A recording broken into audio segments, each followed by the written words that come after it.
Dear friends, Salve Maria. The combat between the forces of good and evil seem to grow day by day. And are you aware of this fact? Are you aware that persecution against Christians has reached so far that the enemies of the church have been able to manifest their agendas using events such as Olympics 2024?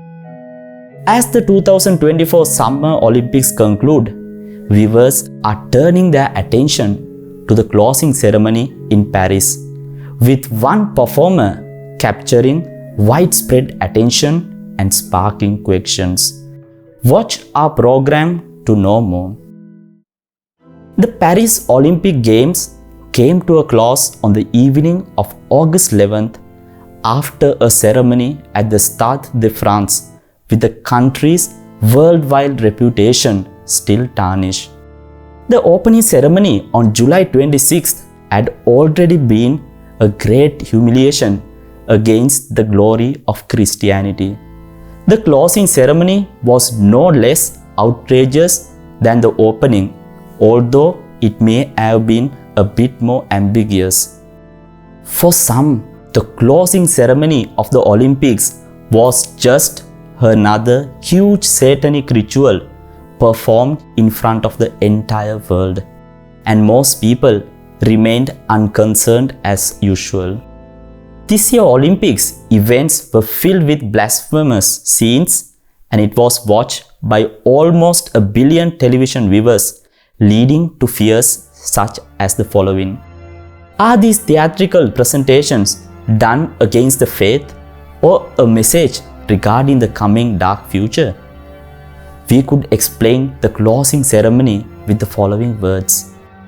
It seemed to represent the victory of the fallen angel Lucifer over the world and the defeat of good. It began with a figure called the Golden Voyager, who came flying onto the stage, and many people consider that it seemed to represent Lucifer falling on the stage. The figure seemed to be surrounded with smoke, which created a very dark ambience.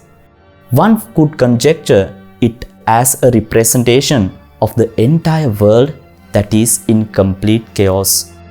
All this and much more was seen during the closing ceremony of the Paris Olympic Games.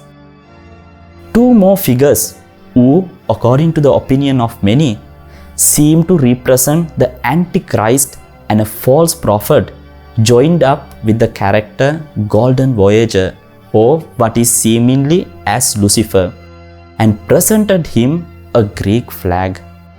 There are some who comment it as Lucifer taking the flag and takes his claim of the earth.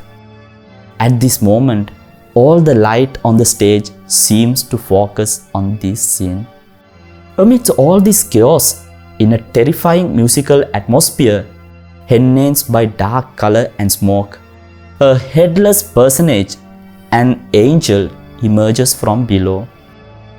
The headless winged angel figure resembles the winged victory of the Samothrace that is also known as the Nike of Samothrace. It is an angel with wings and no head. The original statue that is found in the Louvre Museum represents victory after a sea battle. It dates back to 190 BC and was commissioned to honor the great gods of the island of Rhodes. This may be a representation of the coming tribulation, where many Christians will be beheaded, or in other words, persecuted for their faith in Jesus Christ. Next, it seems like all the nations of the earth are gathered, and they hoist a giant ring up into the air, which completes the set of Olympic rings, and many believe it represents the Satan's kingdom finally being established on earth. And finally, all the nations and people raise Lucifer up and exalt him as their God over all the earth. Perhaps some of you may think why I am raising some suspicions regarding an event that looks innocent and harmless. But many influential figures have objected this theatrical scene, considering it as something satanic. Even personages like Maria Zakharova, Russia's foreign ministry spokeswoman, criticized the ceremony for its obvious satanism displayed in the Golden Voyager performance. In this scene, a figure clad in golden armor and a spike headdress descended from the stadium roof, encountering a headless winged angel and an astronaut.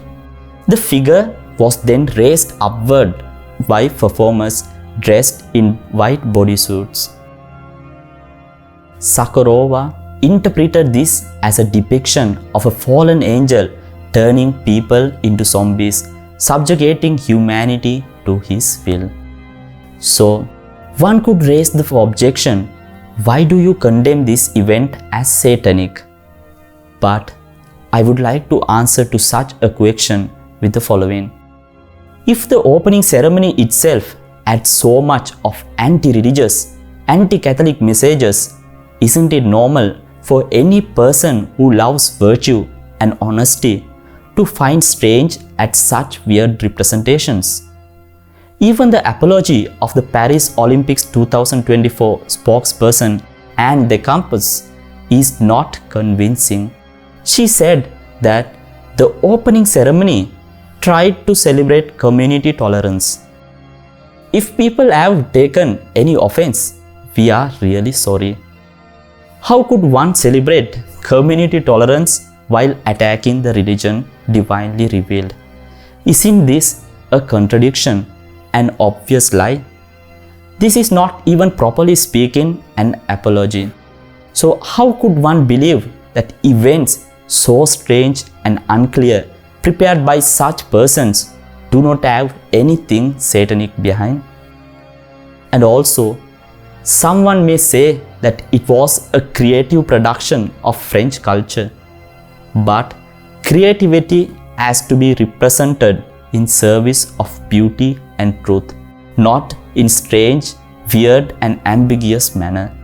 To show the beauty of French culture, they could have pointed out so many riches of France. But awkward scenes with suspicious anti-Christian symbolism is not French culture. So, all of this tells us one truth. We must steadfast in our faith and progress in it. For challenges against our faith seem to increase day by day. The growing worldwide persecution attests to this fact. But let us not forget that how much Satan and his stooges may try to destroy the church, our Lord will never allow the gates of hell to prevail against it. May God bless you. Salve Maria.